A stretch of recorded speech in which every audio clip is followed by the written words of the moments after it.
Hello student, बात कर रहे थे 12th क्लास से सेकंड चैप्टर। और हम जो बात कर रहे थे इससे पहले मैंने बात की थी कि जो रीडिस्ट्रीब्यूशन ऑफ चार्ज है वो कैसे होता है।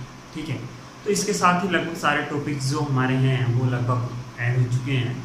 और अब जो बात करने वाला हूँ मैं, देखिए कुछ छोटे छोटे जो आप ये कह सकते हैं जो इम्पोर्टेंट टाइप के न्यूमेरिकल्स हैं, जिस तरह के अधिकांश पूछे जाते हैं, उनके बारे में बात करने वाला हूँ। ठीक है, तो जैसे हम सबसे पहले अगर मैं विद्युत की बात करता हूँ तो जो पोटेंशियल है, पोटेंशियल से रिलेटेड जो पार्ट है, ठीक है, तो उसमें एक क्वेश्चन आता है कि आपके पास Q1 और Q2, ठीक है, दो आवेश दिए होते हैं। अब मेरी बात देखिए ध्यान से सुनना, मैं कोई एक पर्टिकुलर न्यूमेरिकल की बात नहीं कर रहा हूँ, मैं इस टाइप के सभी न्यूमेरिकल्स की बात कर रहा हूँ, चाहे वैल्यू चाहे कुछ भी हो।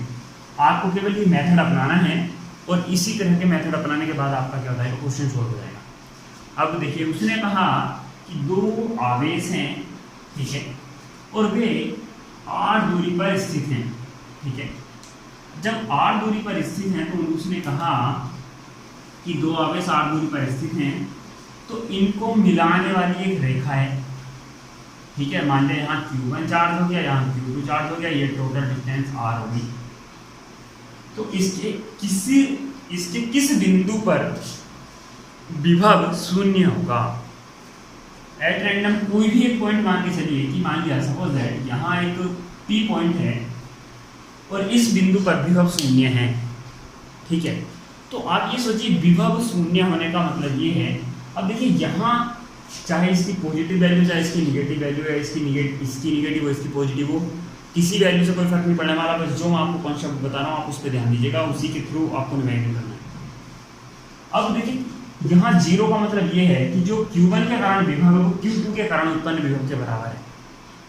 ठीक है, जो Q1 से विभव उत्पन्न होगा P पर वो Q2 के कारण उत्पन्न विभव के बराबर है, तभी वो जीरो होगा और अपोजिट डायरेक्शन में होगा। ठीक है, चलिए अपोजिट छोड़िए, एल्जेब्रिक एडिशन से आप जानते हैं कि टोटल, उसने कहा हम ये मानते चल रहे हैं कि जीरो है टोटल विभव P पर, तो जो V1 प्लस V2 का एल्जेब्रिक सम है, एल्जेब्रिक सम का मतलब एक नॉर्मल जो हम काउंटिंग करते हैं वो जो ऐड है ये वाला एक इक्वेशन फुलफिल करेगा। यानी आप Q1 वाले आवेश के कारण क्या निकाल लीजिए, P पर विभव निकाल लीजिए, Q2 वाले कारण निकाल लीजिए, वैल्यू यहाँ पुटअप कीजिए। क्योंकि P पर विभव जीरो उसने दिया हुआ है कि किस बिंदु पर विभव शून्य है, तो हम अपनी तरफ से मान लेते हैं कि यहाँ से जो दूरी है Q वाली, ये x दूरी पर विभव क्या है, शून्य है। तो आप ये वाली दूरी कितनी बता सकते हैं, ये आप कह सकते हैं कि ये r माइनस एक्स होगी। ठीक है, तो एक मेथड तो ये है और इसी मेथड के थ्रू क्वेश्चन भी आता है।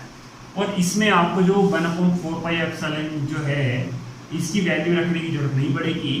जब आप इस जो ये V2 है, जब आप इसको V1 बराबर माइनस V2 करके लिखेंगे तो जो V1, क्योंकि V1 में भी ये टर्म आना है 1/4 पाई एप्सिलॉन 0, V2 में भी आना है, तो ये क्या हो जाएंगे, कैंसिल हो जाएंगे। तो उनकी वैल्यू रखने की आपको जरूरत नहीं पड़ेगी, केवल Q1 Q2 की वैल्यू रखना और ये जो x और r माइनस एक्स वाली वैल्यू ये रखना है।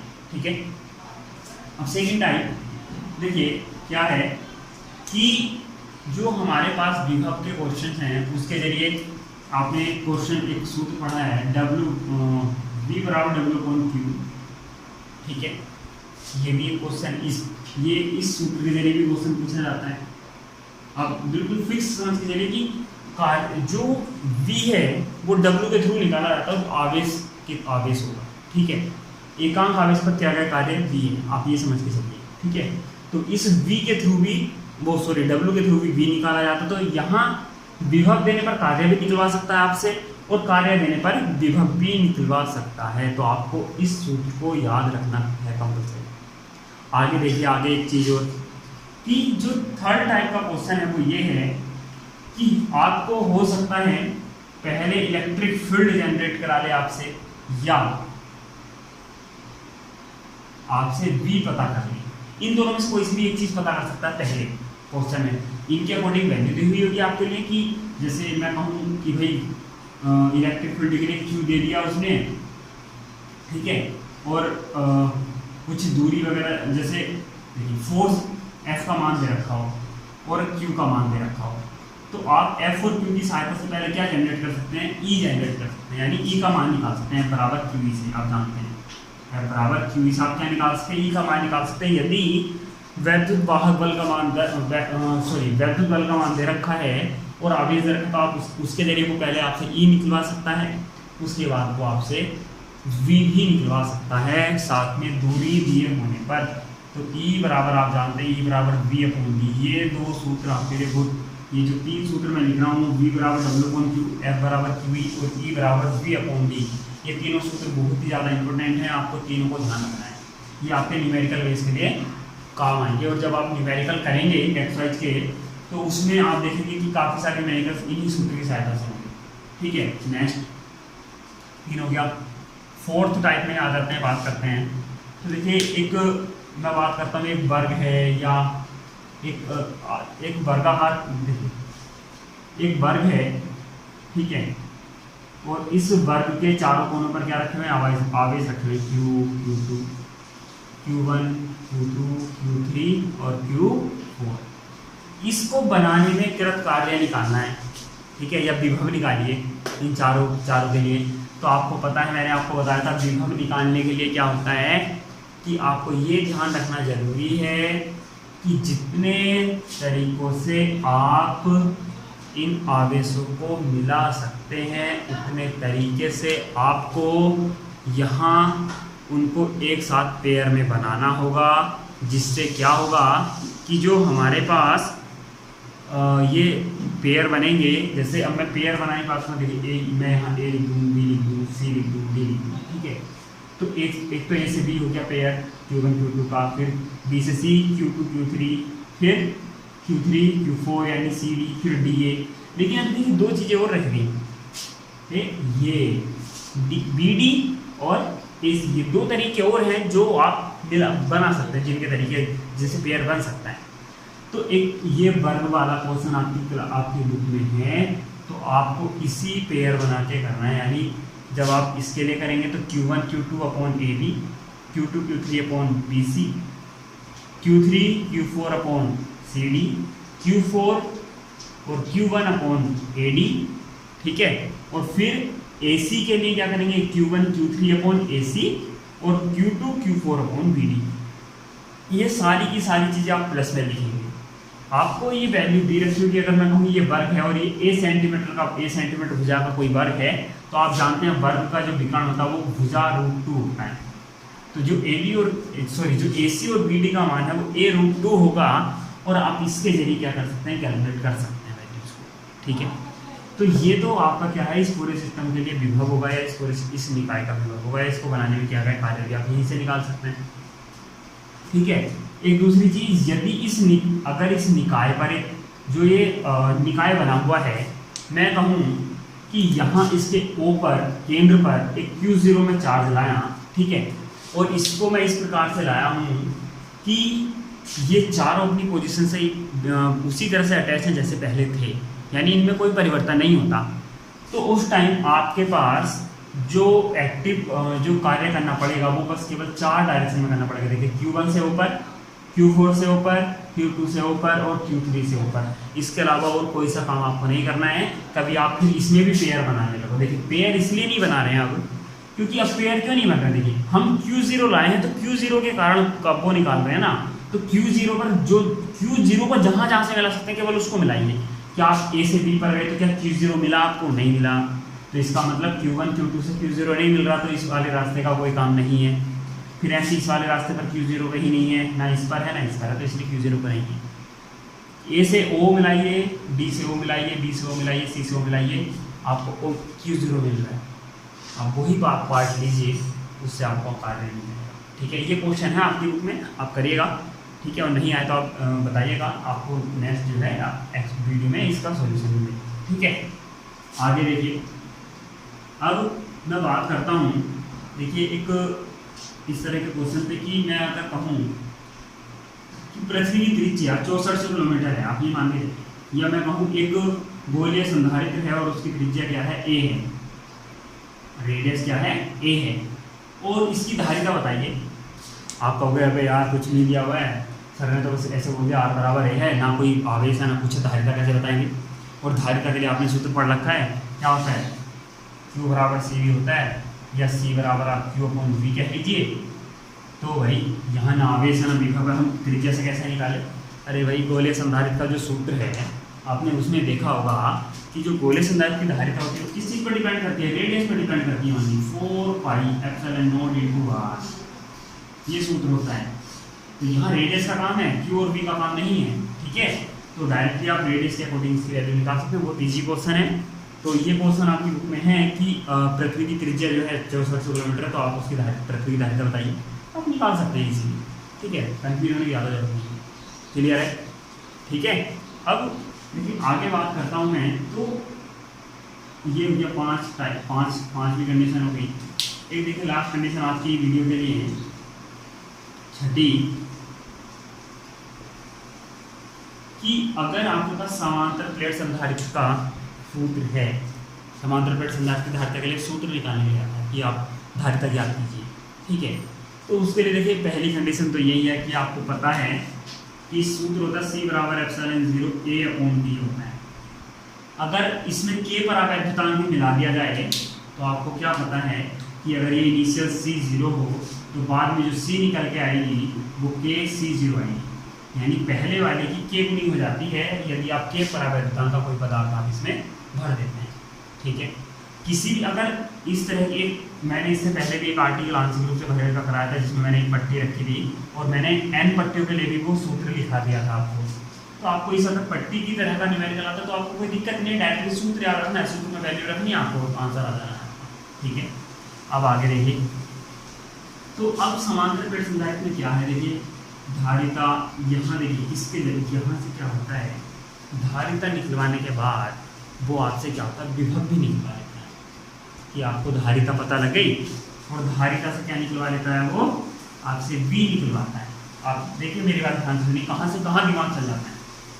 जब उसने धारिता से आपका क्या निकलवा लिया, V निकलवाया, धारिता से क्या निकलवा लिया, तो आप जानते हैं कि V की सहायता से आप क्या निकाल सकते हैं, E निकाल सकते हैं। तो देखिए कितने स्टेप जुड़ गए, धारिता निकलवा लीजिए चाहे अब इस क्वेश्चन में, विभव निकलवा लीजिए चाहे इस क्वेश्चन में, E निकलवा लीजिए चाहे इस क्वेश्चन में, और चाहे अब आप जो समांतर प्लेट संधारित्र है इसकी प्लेटों के मध्य बल निकलवा लीजिए। क्यों? क्योंकि आप जानते हैं F बराबर क्या होता है, QE होता है, जो मैं यहाँ आपकी बात कर रहा था, ठीक है। तो समांतर प्लेट संधारित्र के साथ काफ़ी सारे क्वेश्चन बन जाते हैं और ये अधिकांश है समांतर प्लेट संधारित्र के लिए क्वेश्चन पूछा भी जाता है। तो मैं समझता हूँ कि आपको इस समांतर प्लेट संधारित्र के लिए जो आर्टिकल कराए गए हैं उनका आप एक बार रिवाइज कर लें और सूत्रों को सही से पढ़ लें, और एक बार मैं मेरे अकॉर्डिंग आपको भी सूत्र समांतर प्लेट संधारित्र के जितने भी आपको याद होने चाहिए, क्योंकि काफ़ी ज़्यादा इंपॉर्टेंट टॉपिक है समांतर प्लेट संधारित्र और उससे कंपटीशन लेवल पे भी क्वेश्चन पूछे जाते हैं, ठीक है। तो एक तो ये है और एक इस तरह का क्वेश्चन आपसे 2 नंबर में अधिकांश से पूछे जाता है। देखिए जहाँ तक मेरा आइडिया है कि जिस तरह के क्वेश्चन पूछे जाते हैं मैं उस तरह के क्वेश्चन आपको बता चुका हूँ। फर्स्ट नंबर, 4th नंबर की कंडीशन और एक ये 6 नंबर की कंडीशन के लिए जो मैं बात कर रहा हूँ ये काफ़ी ज़्यादा इंपॉर्टेंट है, आप इन पर ज़्यादा फोकस कीजिए। इसके अलावा जो सीरीज और पैरेलल वाले जो टॉपिक हैं देखिए उनके बारे में मैं बात करने वाला हूँ कि सीरीज और कुछ क्वेश्चन हैं जो सीरीज के लिए कि हमें सीरीज समांतर और जो समांतर श्रेणी क्रम उसके बारे में कैसे पता करें, ठीक है। तो मैं एक बहुत सिंपल सी चीज़ आपको बता रहा हूँ, ठीक है, तो आप उसके जरिए पहचान सकते हैं, ठीक है। अब ये क्या है, आपको धोखा, देखिए आप धोखा खाते हैं चित्र से, ठीक है, तो आप उस चीज़ पे धोखा मत खाइए। कैसे कि मैं देखिए डायग्राम बना रहा हूँ, मैंने यहाँ देखिए पॉइंट ले लिया और ये मैं पहले एक बार केवल एक बॉक्स बना रहा हूँ, उसके बाद में इसमें क्या लगा दूँगा, देखिए कैपिटल लगा, ठीक है। तो मैंने यहाँ 2 पॉइंट लिए, तो ये है A, एक ये है B। मैंने एक संधारित्र लगाया यहाँ, एक लगाया यहाँ और एक लगाया यहाँ, ठीक है, C1 C2 C2, ठीक। अब देखिए कि जो C1 है, C2 है और C3 है, आपको अगर मैं जैसे हम देखिए आपको तो इसलिए लगता है कि आपके दिमाग में क्या होता है कि भाई जब सर ने क्वेश्चन कराया था तो इस तरह से सीरीज वाले सारे के सारे इस तरह से जोड़ के दिए थे, इसका मतलब जो इस तरह से जुड़े हुए हो वे सीरीज में लगे हुए हैं, ठीक है। अरे भाई तो C1 और C2 कैसे होगा, इसका मतलब आप कहेंगे सीरीज में हुए, ठीक है। और इन दोनों के साथ में जब ये अब आपने क्या देखा था कि इस तरह से जब बनाए थे ऐसे, ठीक है, ये इस तरह से जो खींच के दिए थे, ये क्या थे, समांतर क्रम में थे, तो आपको लगा कि इन दोनों के साथ C3 क्या है, पैरेलल में, लेकिन ये गलत है, ऐसा नहीं है। आप चित्र को देखिए और चित्र के हिसाब से अब आप ये चीज समझ के चलिए, जो समांतर क्रम और श्रेणी क्रम प्रतिरोधों के लिए भी वही है जो आप हाई स्कूल में पढ़ चुके हैं, उनकी पहचान, और संधारित्रों के लिए भी वही है। मैं आपको देखिए एक चीज़ बता रहा हूँ कि जो आप अगर आप उस बेस पर चलेंगे तो आप कहीं नहीं रुकेंगे। मैंने बोला कि एक वायर ये है, ठीक है, एक वायर जो है वो एक पॉइंट से शुरू हुई के से, ठीक है, एक पॉइंट से शुरू हुई, और इस वायर में मैंने क्या लगा दिया, बीच में एक संधारित्र लगा दिया, एक वायर। अब इस वायर में संधारित्र थोड़ा आगे भी इस वायर को मैंने जारी रखा। अब देखिए जरूरी थोड़ा नहीं कि ये वायर भाई सीधी हो, ये चाहे ऐसे घूम के यहाँ आ जाए वायर की। अब आपने देखा होगा जब वायर, जो बोर्ड होता है जहाँ स्विच लगे होते हैं, क्या फैन वगैरह के लिए जो बल्ब जो लाइट वगैरह लगी होती हैं, क्या उनके लिए जो वायर होती है वो क्या कहीं टर्न नहीं करती?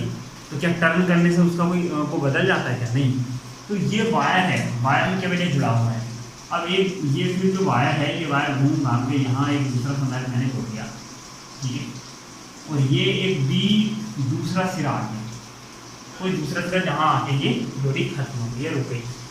अब एक दूसरी डोरी थी, ये आई, यहाँ मैंने क्या कर दिया, इस डोरी से एक कैपेसिटर जोड़ दिया, और ये भाई ये भी बी वाले पॉइंट तक पहुँच गई। अब आप ये देखिए, इस दो सिरों के बीच में जितनी भी डोरियां आपस में कनेक्टेड हैं, दो सिरों के बीच में डोरियां देखिए, ये टर्मिनल था यहाँ, यानी एक सिरा है, एक बिंदु है यहाँ ये, और एक बिंदु है ये यहाँ, ठीक है। इन दो बिंदु के बीच में आप कितनी ही डोरियां जोड़ लीजिए अलग अलग, ये सारी की सारी पैरेलल में होंगी। ये आपको जो चित्र दिखाई दे रहा है भले उल्टा सीधा दिखाई दे रहा है, लेकिन ये आपके लिए इस तरह का दिख रहा है कि ये ए है, ये बी है, और ये एक ये है, ये वाला भाग बन गया, और एक ये वाला भाग बन गया। यहाँ आपने संधारित्र लगा दिया, यहाँ आपने संधारित्र लगा दिया। आपको ये चित्र कैसा दिख रहा है भाई? समांतर क्रम का दिख रहा है, नहीं दिख रहा है? आप यहाँ चाहे आप कितनी भी डोरी जोड़ लीजिए, कितनी भी जोड़ लीजिए, सारी की सारी किस क्रम में होंगी? समांतर क्रम में होंगी, ठीक है। तो ये जो डोरियां हैं, ये डोरी तो समांतर क्रम में है, लेकिन आप ये ध्यान रखिए कि एक डोरी में जो प्लेट जुड़ी हुई होंगी, यानी एक डोरी में जो ये जितने भी संधारित्र या प्रतिरोध जुड़े हुए होंगे, वे सारे के सारे किसमें लगे होंगे? वे सीरीज में होंगे, एक ही डोरी में केवल। लेकिन अब आपको डोरी में ध्यान क्या रखना, देखिए पहला संकेत, इसका पहला फर्स्ट एंड है, ये सेकंड एंड हुआ, अगले वाले का फर्स्ट हैंड है, ये सेकंड हैंड हुआ, ठीक है। आप यहाँ देखिए, इसका second hand directly first hand से जुड़ा हुआ है नेक्स्ट वाले। तो ये तो पहचान आपको बताई थी कि जब प्लेट टू प्लेट ज्वाइनिंग हो तो ये सीरीज क्रम होता है, यानी इसका मतलब जो ये सीट में यहाँ आपको पता लग गया इसमें कि एक ही डोरी में क्या है, ये लगे हुए हैं, ठीक है, और ये एक दूसरी डोरी में लगा हुआ है। तो यहाँ प्लेट टू प्लेट ज्वाइनिंग है, तो ये दोनों किस क्रम में? श्रेणी क्रम में है। तो इन दोनों की जगह बाद में मैं क्या लगा सकता हूँ? श्रेणी क्रम में तुल्य प्रतिरोध, तुल्य धारिता निकाल के केवल एक ही कैपेसिटर लगा सकता हूँ। और ये कैपेसिटर अब जो निकल के आया, यानी जो यहाँ दो प्रतिरोध लगे थे, टू संधारित्र जो लगे हुए थे, टू कैपेसिटर जो लगे हुए थे, उन दोनों का एक निकाल के लाया है कि उनके तुल्य धारिता का एक मैंने कैपेसिटर निकाला, वो पता लगा दिया उन दोनों को हटा के। अब ये और ये दोनों आपस में पैरेलल में है, क्यों? क्योंकि ये दोनों कैसे हैं? अलग अलग डोरियों में हैं। और दूसरी चीज़ सबसे बड़ी, ये इन डोरियों के पहले टर्मिनल, यानी इन डोरियों के एक एक सिरा एक ही बिंदु पर और दूसरा सिरा एक बिंदु पर ज्वाइन है, ठीक है। यानी ये वाला जो प्रोसेस है, ये कौन सा प्रोसेस है? ये आपस में समांतर क्रम में संयोजित है। अब देखिए, इसी चीज़ को ध्यान रखते हुए आप इस चित्र को देखिए, और इस चित्र को देखने के बाद आपको ये पता लग जाएगा कि हाँ मैं क्या कह रहा था। तो आपको वो चीज़ सारी की सारी क्या हो जाएगी? क्लियर हो जाएगी, ठीक है। देखिए कैसे, यहाँ से क्या हुआ, एक डोरी ए वाले पॉइंट से एक डोरी चली, ये डोरी में क्या लगा? C2 संधारित्र लगा, भाई डोरी में C2 लग गया, आगे डोरी चली, डोरी में देखिए यहाँ ये मुड़ी टूड़ी डोरी, यहाँ मुड़ी डोरी और यहाँ एक C3 लग गया, और C3 लगने के बाद ये B वाले पॉइंट पर आकर रुक गई और ये A वाले पॉइंट पर आकर रुक गई।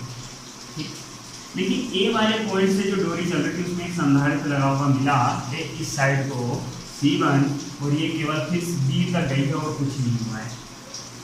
अब आपका चित्र सिंपल सा बना हुआ है, तो आपको ये किस क्रम में दिख रहे हैं, आपको एक डोरी में लगे हुए दिख रहे हैं। इन दो की जगह अगर मैं कहूँ एक C डैश संधारित्र का कैपेसिटर आता है निकल के, तो इन दो की जगह अब क्या लगा सकते हैं, केवल एक C डैश लगा सकते हैं। ये C डैश लग गया, ठीक है, और यहाँ ये लगा हुआ है C1। इस तरीके से पॉइंट अभी भी A और B यही है, और ये देखिए दो डोरी थी, पहली डोरी और ये दूसरी डोरी, ये दोनों पहले से डोरी एक बिंदु पर, दूसरे से दूसरे बिंदु पर है। तो इसका मतलब ये डोरी किस क्रम में है, समांतर क्रम में है, और इनमें आने वाले कैपेसिटर भी किस क्रम में होंगे, समांतर क्रम में होंगे।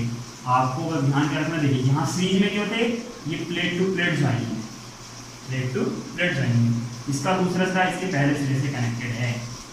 ठीक है, तो ये सीरीज क्रम है और समांतर क्रम की पहचान है। अब देखिए एक जो अधिकांश क्वेश्चन पूछा जाता है उसके बारे में बात कर लेते हैं। ठीक है, दो क्वेश्चन है, दो क्वेश्चन अधिकांश पूछे जाते हैं लगातार। ठीक है, एक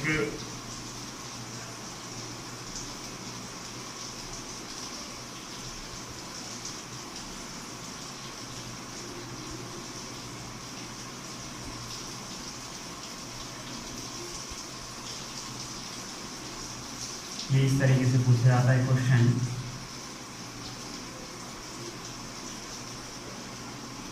ठीक है, और A और B के बीच क्या पूछा जाता है, तुल्य धारिता पूछी जाती है। ठीक है, तो अब होता क्या है, देखिए जब ये जो P Q R और S में इनको मान लेता हूँ, या R और S की, हाँ चलिए R यहाँ मान लेते हैं। ठीक है, अगर इस तरह का प्रोसेस आपको मिलता है, कहीं चित्र ऐसा मिलता है आपको, ठीक है, तो आपको क्या देखना है कि जो ये डायग्राम है, जब आप आगे पढ़ेंगे तो ये एक वैज्ञानिक थे ब्रिजस्टोन, उनके ब्रिज की तरह काम करता है जो रेजिस्टेंस के लिए उन्होंने दिया था। ठीक है, तो उस ब्रिज की तरह काम करता है, और वो कंडीशन क्या रखता है कि वो कंडीशन ये रखता है, यदि जो P है तो P/Q बराबर यदि R/S है, तो इसको मैं कुछ और मान लेता हूँ, x मान लेता हूँ। ठीक है, तो x का कोई रोल नहीं रहता है पृथ्वी, इस पूरे परिपथ में कोई रोल नहीं होगा x का। ठीक है, ये आपको ध्यान रखना, इस x का पूरे परिपथ में कोई रोल नहीं होगा। तो चाहे आप इसको अब यहाँ से हटा भी अगर दें तो तब भी कोई इफेक्ट नहीं होगा। तो अब आपको ये जो चित्र है ये बहुत इजी सा दिख रहा होगा, क्यों? क्योंकि मैंने जो बोला, यदि ये कंडीशन फुलफिल होती है इस तरह के चित्र में जो मैंने पहले बनाया था, इस तरह से यहाँ ये एक्सिस खींच के, तो अगर ये कंडीशन PQRS ये वाली कंडीशन फुलफिल करते हैं तो इस बीच वाले का कोई काम नहीं रहता। उस time P and Q series में होंगे, R एंड S सीरीज में होंगे, और जो यहाँ से आंसर निकल के आएगा इसको मान लीजिए यहाँ मान लीजिए M और यहाँ मान लीजिए N। यह चलिए एक को C और एक को C डैश और एक को C डबल डैश मान लीजिए। तो ये दोनों देखिए, इन दोनों की जगह एक C डैश लगा, इन दोनों की जगह एक C डबल डैश लगा। एक डोरी ये है, एक डोरी ये है, ये चीज़ बताई थी। पहली डोरी में C डैश लगा हुआ है, दूसरी डोरी में C डबल डैश लगा हुआ है। तो दो डोरियाँ आपस में एक दो बिंदुओं के बीच में कनेक्टेड है, तो ये कैसे होगी, समांतर क्रम में हो गई। तो भाई सी देखिए, इसका एक डायग्राम और है जो इसी फॉर्मेट को रिप्रेजेंट करता है, जो जब यहाँ बीच में एक संधारित्र लगा हो, तो उसके लिए मैं बात कर लेता हूँ। देखिए वो होता है, और ये तीन संधारित्र इस तरह से लगे होते हैं। ये दो तरीके से क्वेश्चन आता है, देखिए यहाँ और एक संधारित्र लगा होता है, ये तीन लगे, एक यहाँ से यहाँ ज्वाइंट होगी डोरी, और एक यहाँ संधारित्र लगा होगा, एक यहाँ से यहाँ ज्वाइंट होगी और एक संधारित्र यहाँ होगा। ठीक है, तो ये जो संधारित्र है, ये जो संयोजन है, ठीक है, तो देखिए ये वाले दोनों, ये P और R हैं, ये बीच वाला ये है X है और X वाला है। ठीक है, और ये वाला Q और ये वाला आपका S है। और ये ए और बी के बीच में होता है, ए और बी के बीच में होता है। तो आपके जो हमारे पास ये जो ये जो चार संधारित्र लगे हुए, अगर आपका ये डायग्राम भी आता तो तब भी यही डायग्राम बनेगा आपका, ये वाला डायग्राम इसी को रिप्रेजेंट करता है, ठीक है। और एक क्वेश्चन और आ जाता है कभी कभी कि देखिए यही बात, इसी वाले क्वेश्चन में केवल क्या हो जाता है कि जो ये संधारित्र आपके लगे हुए हैं 3, ठीक है, केवल ये 3 ही दिए हुए होंगे और आपको ये जो ऊपर के 2 संधारित्र लगे हुए हैं ये नहीं देगा, लेकिन चित्र पूरा बना के देगा। जैसे यहाँ ए लिख दे वो और यहाँ से यहाँ लगा देगा, तो ये डोरी पूरी कंप्लीट चलेगी, ये डोरी पूरी कंप्लीट चलेगी। बस एक ये 3 जो संधारित्र हैं ये तीनों ये भी इसी तरह के चित्र को फॉलो करते हैं, लेकिन अंतर क्या आता है कि यहाँ ये वाला चित्र पूरा बन जाता है और ये तीनों के तीनों संधारित्र एक केवल इस तरह के फॉर्मेट को व्यक्त करते हैं कि ये बिंदु ए हो तो यहाँ से ये इस तरीके से ये बात यहाँ 3 जगह एक एक संधारित्र लगा दीजिए आप, और ये इसी तरह के चित्र को फॉलो करेंगे, तीनों के तीनों पैरेलल क्रम में इस तरह का चित्र बनेगा ये, ठीक है। तो ये भी समांतर क्रम में है तीनों, ये चारों इस तरह का प्रोसेस बनाते हैं, तो उस तरह के प्रोसेस को हल करने का तरीका मैंने आपको बता दिया। तो आप ये ध्यान रखिए कि हाँ किस तरह का डायग्राम बना हुआ है, कैसे आपको हल करना, अधिकांश से इस तरह का क्वेश्चन ही पूछा जाता है। आप अगर इस तरह से ध्यान रखेंगे, जैसे मैंने बताया कि सीरीज और समांतर क्रम कैसे पता चलेगा, तो आपको बहुत ईजीली आप उसको पहचान सकते हैं। So thank you for watching, और लाइक और सब्सक्राइब शेयर करना ना भूलिए।